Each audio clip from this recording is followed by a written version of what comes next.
Good day, ladies and gentlecars. Welcome back to F123, and this time I'm going to be guiding you on the decision making process, the process of making a setup, how do I learn a track, two in one, right? Basically, and well, to make it easy for you, as usual, the timestamps are included. And after this introduction, there's a little bit of blip blub going on in this intro. You can skip this to the more important parts where I guide you through all those important things that you need to be knowing. But a little backstory, right? Why this happened. Over a month ago, by the time you're watching this on the day of upload, about a month ago, just before the Christmas break, I was preparing for a Portimao track guide, and what happened? I accidentally hit record on my OBS, and as you can see, it's an unscripted video here, 1 hour plus of me just basically going around Portimao non-stop, trying to learn the track and also come up with a baseline setup that I'm happy to share with you guys, and also use it in online races. And this entire 40-ish minutes, 30 minutes, the first 30 to 40 minutes was just basically me going around on the preset setup, the preset 4, I think that's the increased downforce preset, and that's the one that is recommended by the game for this track, right? And I'm just going around trying to learn the track because I haven't driven it in since F1 2021 actually, right? That was the last time I raced it over there. And then in F1 22 I only did it just for the track guide purpose, but we never really got to race there that much. Not many people even were interested to race in that track. It was horrible to race in last year's game in F1 22. In F1 23 though, I quite like it actually, with all the adjustments that you can make to the setup, and also the different setup approach that you can take. The driving style also gives you a big benefit in this track. You really got to be smooth with your inputs, otherwise you're going to lose a lot of lap time in the corners, in the braking zone, like just you saw, right? We just locked up, ran wide, and that's going to lose you a lot of time. So all these things are running through my mind at the time of this recording going on, and also to understand the car balance like this. Whether is this a skill issue, or is this setup issue, or is it a combination of both, right? Now, the entire goal of this session, at the starting point at least, right, in this first 20 minutes or so, was to find out if a certain part of the track, if I'm understeering or if I'm oversteering on the exit, whatever it is, right, is there something I can do with my inputs? Now, what are the inputs that you can make a change with? There's only 3 in the game, right? In driving, really. 1, it's your throttle. 2, it's your braking. 3, it's your steering, right? When we talk about F1, it's just these 3, and maybe the 4th one could be a little minor effect, but it's also gearing, right? These 4 things, this 4 selection. What do you select? Which corner? Which gear? Do you throttle early out of the corner, or do you accelerate early, gently, but then accelerate hard later on? Do you brake early? Do you brake late? Early apex, late apex? All these things, it's going to be running in your mind as well, right? Now, since we're done with the intro, let's get into the real important part here. Right after this, we'll cut to the important parts as well to crunch it down into probably a 20 minutes video. And you can see, first lap, 2 laps, there's nothing really being said here. I think the best lap that I did at the start here, the invalid lap time, was a 17.4 if I'm not mistaken by the time this lap ends. And yeah, and you can still see we are still trying to push the limits, trying to adjust my inputs a little bit. We did a bit better here this time at turn 8 exit, but still get a little bit of wheel spin on the exit, right? So once that is done, about, I don't know how long I went on this, we will start tinkering with the setup, and I will see you in the next part. Alright, so let's get into it. Okay, so now continuing from where we left off from the previous chapter, you can see on the bottom right hand side, brake bias adjustment and differential adjustments. That's basically what you need to be doing in your first few laps. If you're learning a track, usually around 55 or 50 differentials enough, and brake bias you want to be using whichever is comfortable, right? If you start noticing as you go down the brake bias to 53, 52, you start locking up, that's the minimum amount that you could get away with, right? So in this track for now, I'm only able to get away with 54 as it is with the setup.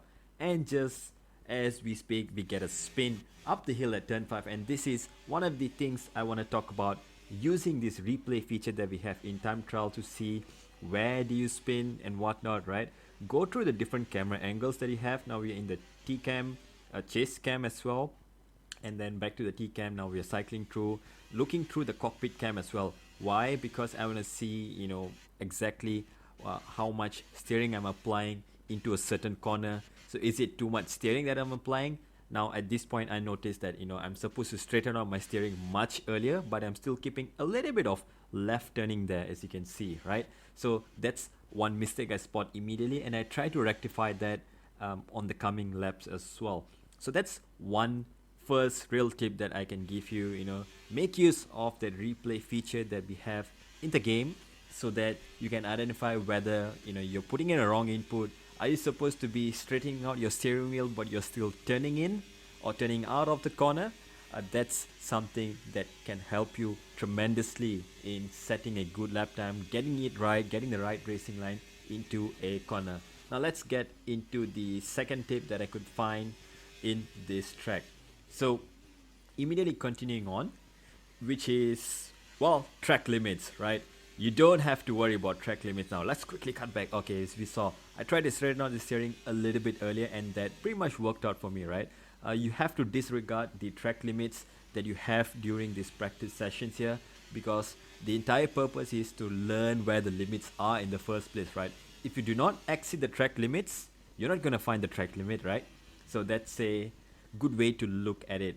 As we keep having more and more spins, we're trying to push the limits, we're trying to find where the grip is and whatnot. All this, it's going to be a continuous process. It's going to take time, people. It's going to take time. You have to be patient with your practice. So again, coming back to the point here, track limits as well. You have to exceed the track limits to find where the track limits are during your practice sessions. All right. Now we have done a personal best, I think was a 16.9 at this point, or still at the 17.2, I think. That doesn't matter. You can see we are spinning again on the exit of turn 1. We're trying to find the correct line as well. We're trying to push the track limits as well on the entry and on the exit. Make sure you are finding the limit. It is okay to invalidate your lap times in practice when you're finding the limit. Alright, as you get more and more comfortable, you will know how much throttle, how much brake, how much input you need, brake input, steering input, everything into a certain corner. Again, this time we tried to brake a little bit earlier into turn 1, but what happened, we were a little too close to the apex of turn 1, the sausage curb, so there was a moment of hesitation where I could not apply the throttle. That is going to happen, that can happen as well. You have to understand why that is happening, right? If you're turning in too early, well, turn a bit later or brake a bit less, so that you can carry a bit more speed into the corner as well on the exit, right? That's a good tip as well. Once again, coming back to the first point as well, again, these 2 points are going to be interrelating here. We are spinning on the exit of turn 8, and again, I'm going to be using the same method that I've just mentioned a few moments ago, of using the replay camera. You can see, well, one thing, I'm exceeding the track limits. You can see as well, I'm not exactly, following the racing line I'm supposed to. So this time around, I'm going to try again if I can, nail the line correctly, right? So on the exit, being a bit smoother, being within the limits, and well, suddenly the grip is there, right? So sometimes being on the correct racing line as well is going to help you regain the grip that you need on the track. That is how F1 23 works. Let's move on to the next clip, and which we will gracefully cut off at here. Okay, with that almost so gracefully cut over there, well, we are back. Now, after making some adjustments, to my FFB, I think I was just checking out if I was using the right FFB settings. Sometimes some things get reset for unknown reasons, right? We're back again on this lap, and this time finally, after what it seems to be 15 laps in time trial, probably a bit more than that as well, due to restarts, you're restarting the lap and whatnot, so probably around 15 full laps and then maybe another 15 restarted laps. We are finally nailing the lap in some sense, right? Not exactly the best lap of the universe here, but we're gonna get a little bit of an improvement here. As you can see now, going into the middle sector, the turn 8, just braking a little later, just trying to improve the braking on the exit as well, gaining a bit. So after a few laps of continuous running, you get a rhythm, get a momentum as well. You start to feel where you can start to push or where you need to hold back, and eventually it will start to click together. It's important as well for you to just take a break, maybe just loosen up your arms, your legs, and then get back into the seat and then go again. Sometimes that helps you to get into the right mindset as well. Little things that really help you, to build a good learning experience while you're driving in the game. Not just F123, but other sim titles as well. Now, finally, after 16 completed laps and I don't know how many more invalidated lap stamps, we reach a baseline time of a 16.7 with the preset number 3, was that? Yeah, preset 2 or whatever it was, right? The increased downforce preset. And now we're just looking through the increased downforce preset. What does it look like? You can see 36 wings and suspension, whatever it was. And now I'm going to load up the Portugal setup that I created while I was just on the fly using it from a time trial setup. I just loaded that up and then I just on the fly made some adjustments for some Portimao rank races back then, right? And then now I'm just comparing it back to the one that we started off in this preset setup here. So you can see that's not too much of a difference here in terms of the wings. 36 is what the basic is using. The one that I was using was 42 35, so not much of an aero difference over there.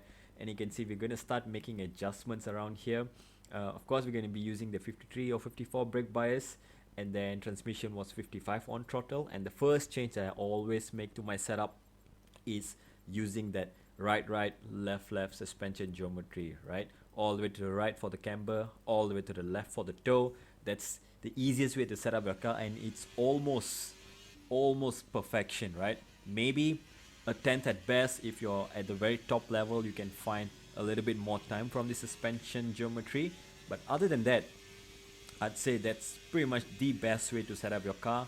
And once again, once you already made an adjustment, go out on the track, try it out for 2 or 3 laps, maybe even 4 or 5, whichever you want, whichever you're comfortable with, right? Until you get an understanding of how the setup is changing the car. Immediately I fell into turn 1, now into turn 2 and 3, uphill turn 4 as well. Well, you can see it's a little bit slippery, right? So it's pointier, it turns in more easily with that suspension geometry, but it also causes a little bit of oversteer on the exit because, well, when you get more rotation, naturally you're going to get more oversteer as well. When you reduce rotation, you're going to get understeer, right? That's no two ways about it. You improve one side of it, you're going to get a negative effect somewhere else. As you can see, on the traction, it's a little bit more sketchy than the previous lap. So let's just run through another half a lap here and see what exactly happened. Upshifting early accidentally, well, that's just skill issues on my side, but it should not affect your time that much around here. Again, we're starting the lap time, sticking to the racing line as well, and now down in turn 1. Let's see how do we do this time around. Braking right around the 75, clipping the curb a little bit too early there, you saw, and then on the exit, try to be greedy on the power. Ran wide and invalidated the lap time. Turn 2, 3 done well, turn 4 uphill, much better this time, right? As we've seen in the first tip as well, trying to straighten on the steering a little bit more, or trying to apply less power, either way, right? And all that put together, you can see it's starting to yield some results. We are a little bit more consistent now. We are reaching the same lap times here, and on the exit once again here, well, we're trying to push, we are still finding the lap time here and there. And let's see now how do we do into this last sector here. Again, on the exit, the car wants to snap a little bit on the exit, I remember still. And now into the braking zone, locking up a little bit here, just being a little too greedy on the curb. Again, these are all the pointers that you need to take into mind. A little bit of late braking there, compromising the entry and the exit as well. But overall, you start to get a rhythm now finally after how many God knows laps, right? And you start to know where you can improve, where you are not exactly improving. Right, so let's cut on to the next part where I can show you a few more tips for the next set of improvements that we do with the setup and our inputs as well.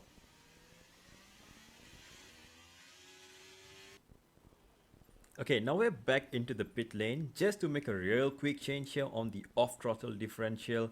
You can see me just flicking through it very quickly, but you might have spotted it. Differential from 55 down to 50, right? And that's gonna make a huge difference in terms of the rotation you get in the car. When you lift off, right? You're not on the throttle, you're trying to brake into a corner. Immediately you'll notice, I'll just show you a short clip over here. Into turn 1 and turn 2, you can see how much more agile the car is, if you get the right line correct as well, and immediately you will notice how the changes are affecting your car, right? Like drastic changes, 55 to 50 straight away for the off throttle. And of course we invalidated that a little bit, but you can see here into turn 3 as well, it wants to rotate quite easily. On the exit here as well, it turns in quite nicely. And then now into the end of sector 1, there's a downhill braking zone. You can see we are a bit more confident, we can carry a little bit more speed despite missing the apex in some sort.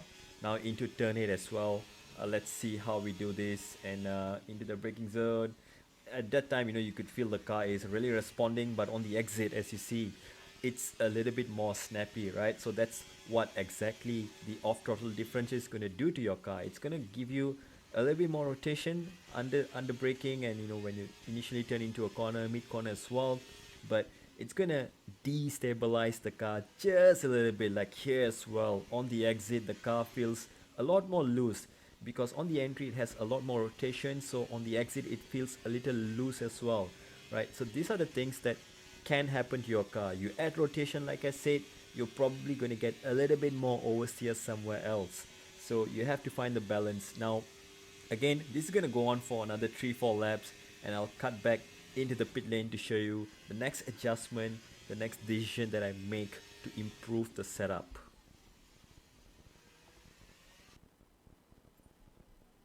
And we cut back into the pit lane to make the next setup adjustment, which is the rear anti-roll bar. From the default, which was on 5, I have reduced it to 1, as you'll see in just a short moment here. Now, the reason for softening the rear anti-roll bar is to make sure the rear is a little bit more stable, right? When you soften the rears, whether it's rear suspension or rear anti-roll bar, it makes the rear a lot more stable, a lot softer. It's able to, take the loads that you throw into the car much easily, right? Now, if you want to understand a little bit more technically on how the rear anti-roll bar works, well, it's to prevent side-to-side movement, right? The stiffer your rear anti-roll, the stiffer your anti-roll bar is, right, there's going to be less movement in the car, side-to-side movement. So by softening the rear, right, you're allowing more movement on the rear of the car, left to right. So now you turn into a right-hander. Naturally, the weight shifts to the left-hand side of the car. So the rear left is going to have a little bit more grip right now, right? But how is that going to affect the car balance? We'll have to go out on track once again. Wing wing, no secrets there. You have to go out on track, try it out, 2 laps, 3 laps, until you get a feeling of the setup change that you have made. So immediately you'll notice here, well, a little bit of understeer, that's expected. And then into this corner, I outbrake myself. So I'm expecting maybe with that adjustment, I'm over braking. I'm trying to brake more to recover the rotation or something. And I'm going to try again, right, on the start of this, on the lap again. So you'll see just about half a lap how this change affects the car balance. You gain lap sometime in some places, and then you lose some lap time here and there.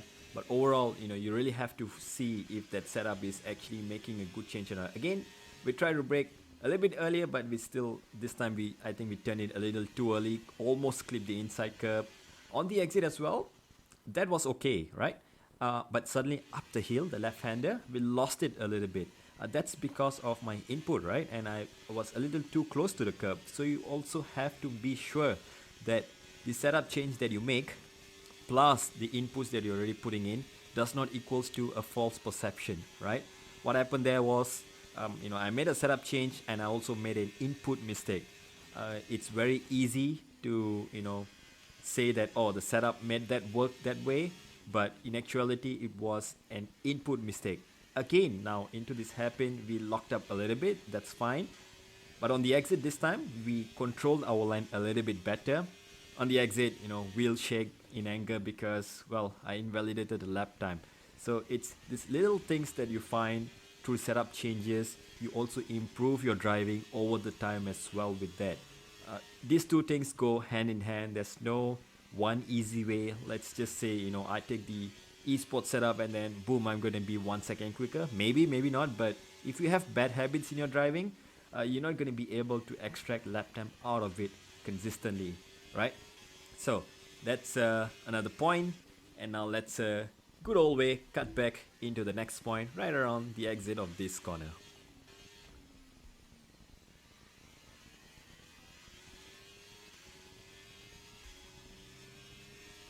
Okay, now we've cut over exactly one lap later, and well, with the same setup adjustment, reducing the rear entry roll bar from 5 to 1, we found less than a tenth, but it's still an improvement, and generally an improvement in the feeling of the car as well, right? You have to adjust your inputs once again.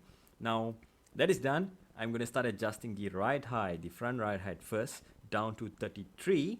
And theoretically, right, if you think about it, reducing the front ride height should give you a lot more downforce generated on the front end of your car, more front end grip, right? But you don't want to go too low either, because as you have more downforce on the car, it's easier to bottom out the car on the straights, right?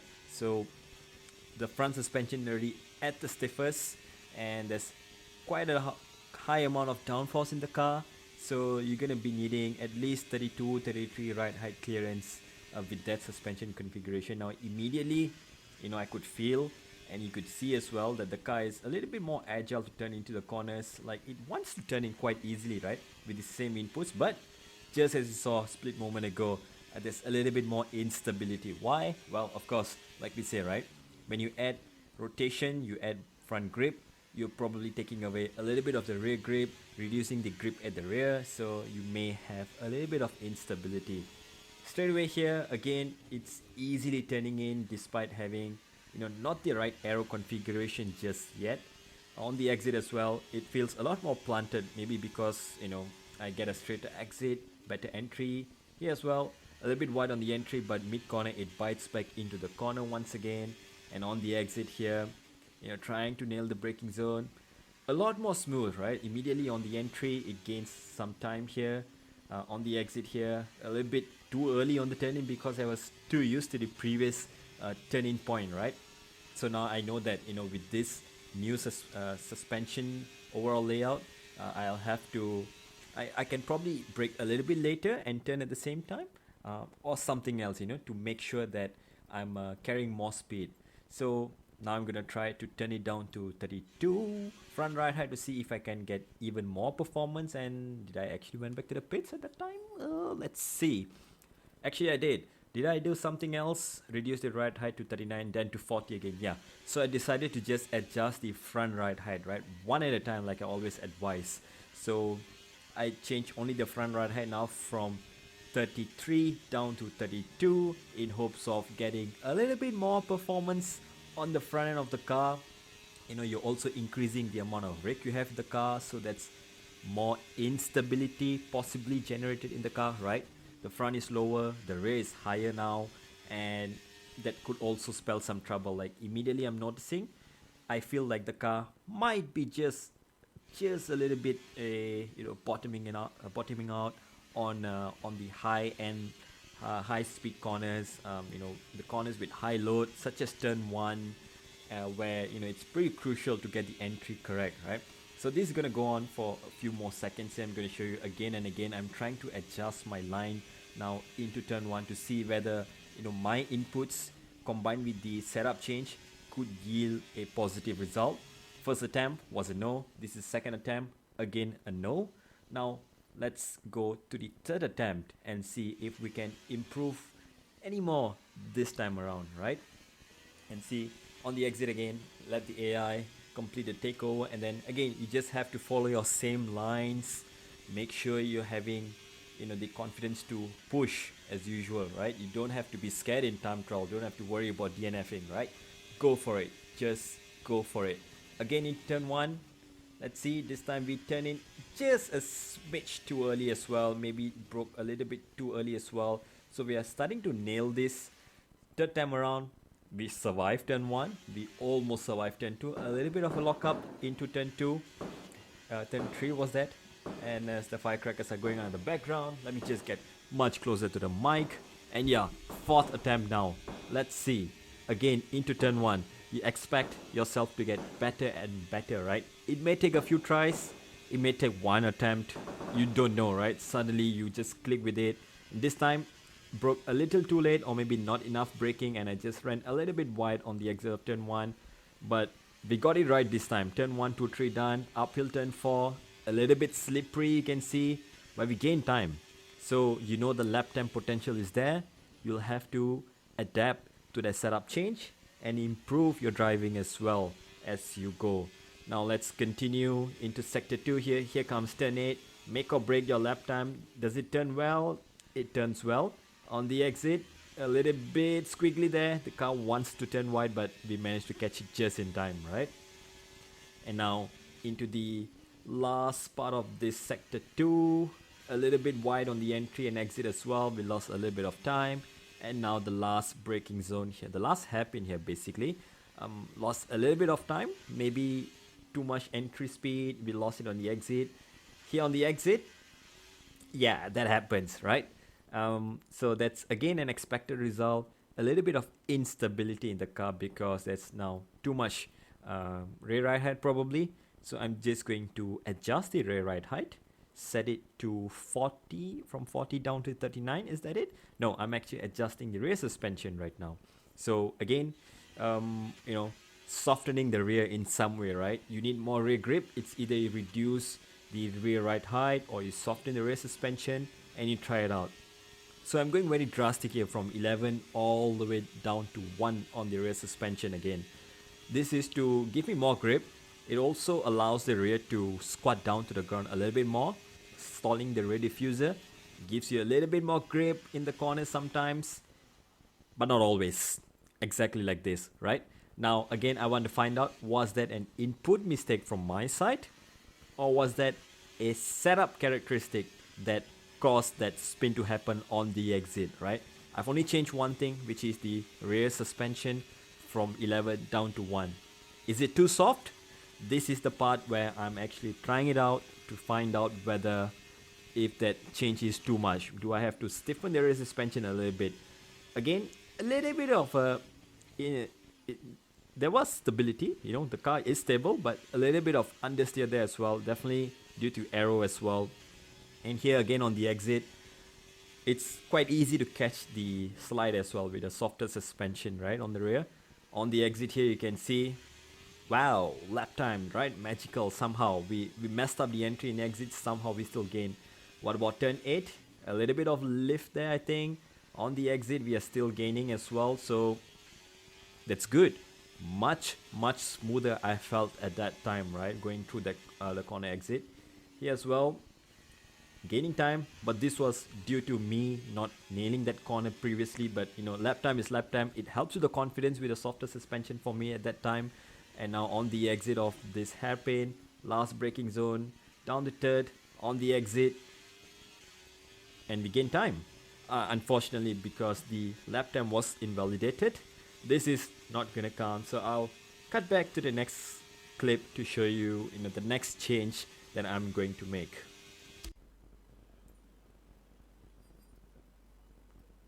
Okay, back into the pits right now. So we've come to a point where we are starting to like the setup. It's a little bit more planted. Just trying a few things here. 45, 5 on the rear ride height, 38 on the rear ride height. I can tell you immediately, that didn't really give me the best result. It was definitely a lot more stable. I'm just running it through the changes that I made. And the next change that I made is this.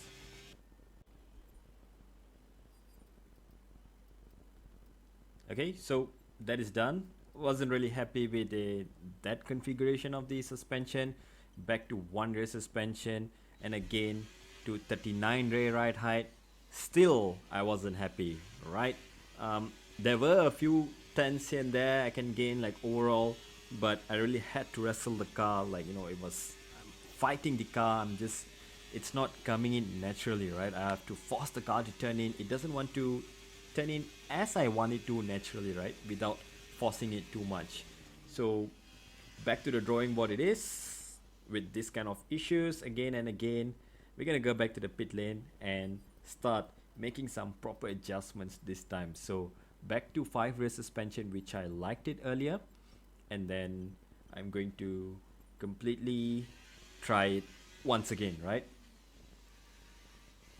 So by this time we already know that I like this as a baseline, and again I'm pretty sure, you know, you can gain a lot of lap time here and there, but you just want to validate whether if you keep repeating that 2 or 3 laps, is it better than the previous 2 or 3 laps that you did, so on and so forth. So let's skip to the, you know, the last few changes that we did that really helped to bring out some lap time in the car.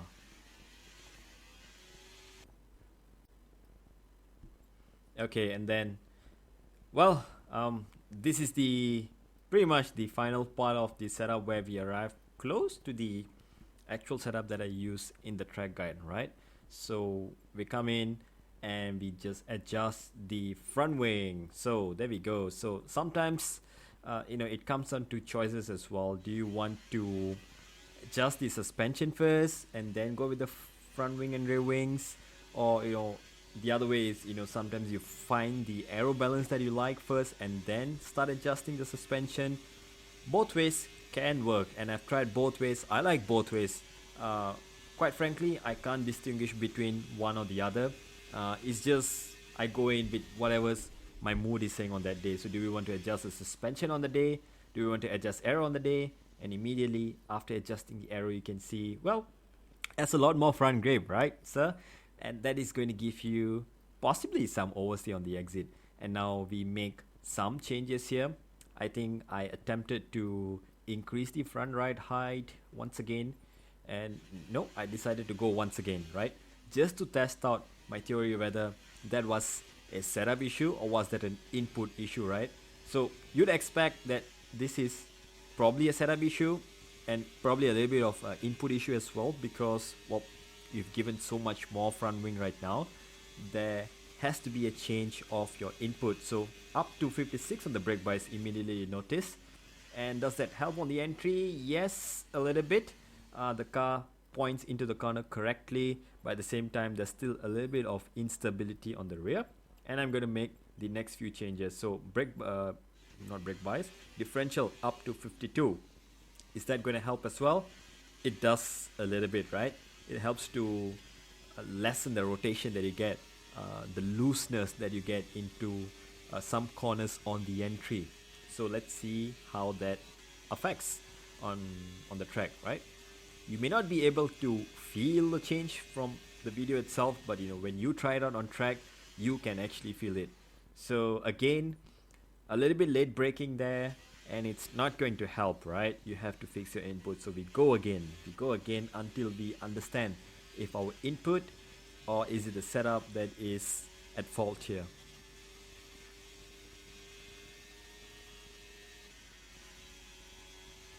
So once again, this time I'm going to try to brake a little bit earlier to see on 55 brake bias if that's going to help.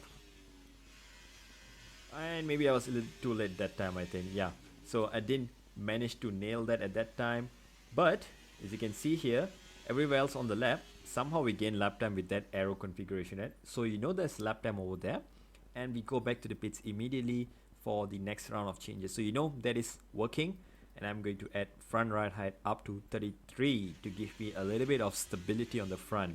Good reason for that? Well, sometimes when you add downforce to the car, there's more load generated on that axle, right? Like I added front downforce, so there's probably more load on the front tire, and maybe that is bottoming out the front end. So I raise the ride height to see if that's going to fix it, and maybe adds a little bit of stability for me, for my liking, right? And see into turn 1, how do we do? Surprisingly, it for me, it felt like it turned it a lot easier, right? It doesn't make sense sometimes when you make these ride height and suspension adjustments in this game. Try it out. I'm sure you can feel it, right? You increase ride height, somehow you gain rotation. It happens because before this, your car was bottoming out. And there's no proper way of knowing if this car is bottoming out in this game. You don't have those kind of detailed telemetry other than just going out on track, feeling it out, hearing it out sometimes, and actually seeing the changes turn into lap time. And we'll just come towards the end of this lap time. I'm pretty sure I did not complete this lap time back then, but I found quite a bit of time. Despite the sloppiness there, we were up 3 tenths.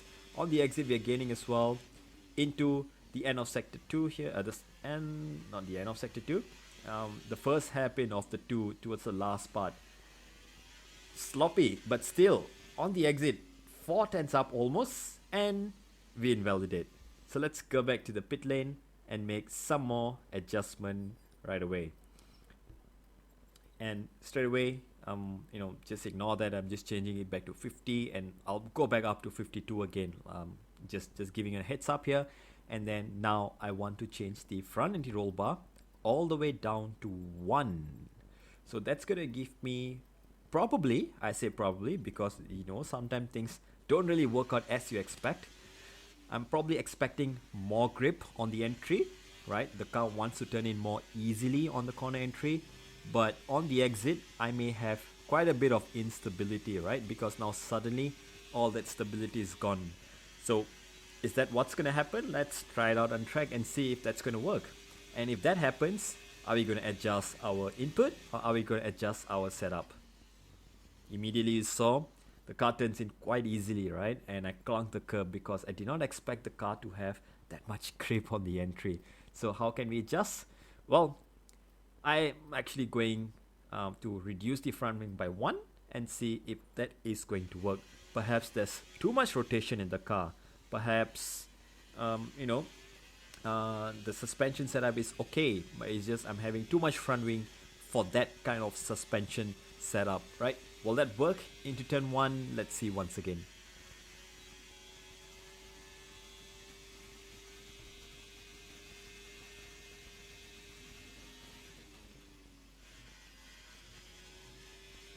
Okay, so far so good. Seems okay. We have a little bit of a trouble here to slow down the car, probably because we're still used to the old inputs. And as you saw, we ran a little bit wide there on the exit of turn 4, and straight away I'm going back in to validate if that setup adjustment was correct. I'm going to make another change here. Rear ride height up to 40 and front wing by 1.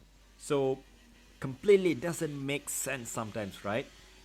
The reason sometimes why you get snap oversteer on exit is because this setup is inherently understeery. There's not enough rotation in the car to allow the car to keep turning while you're accelerating. That could be it, right? So that's why I raised my rear ride height to give me more rake, more rotation, and front wing to give me more front grip as well. Will that work? You're about to find out in a lap. There you go. So it keeps rotating without losing the rear end, and maybe that's a good starting point.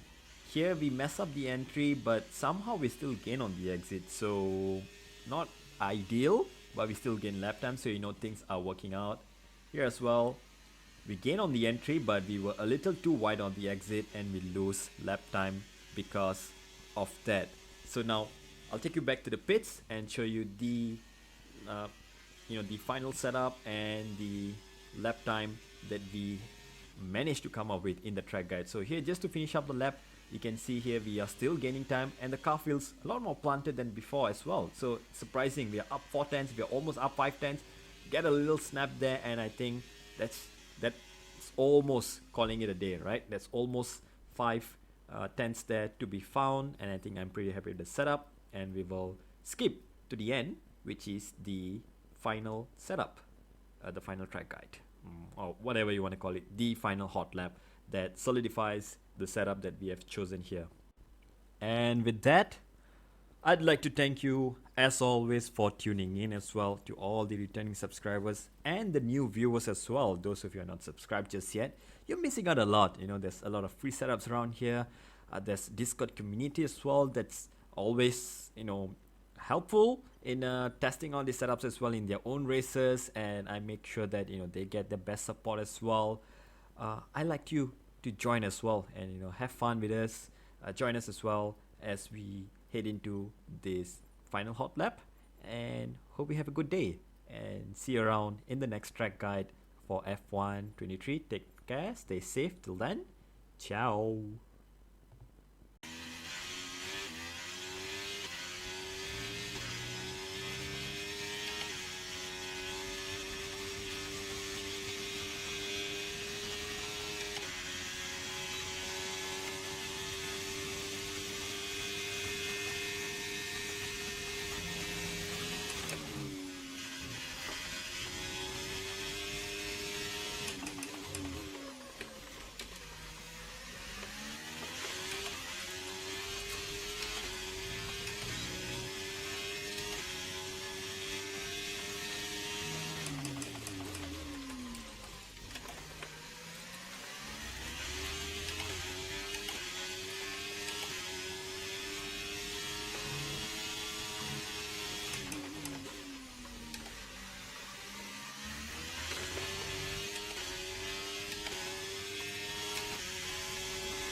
Okay.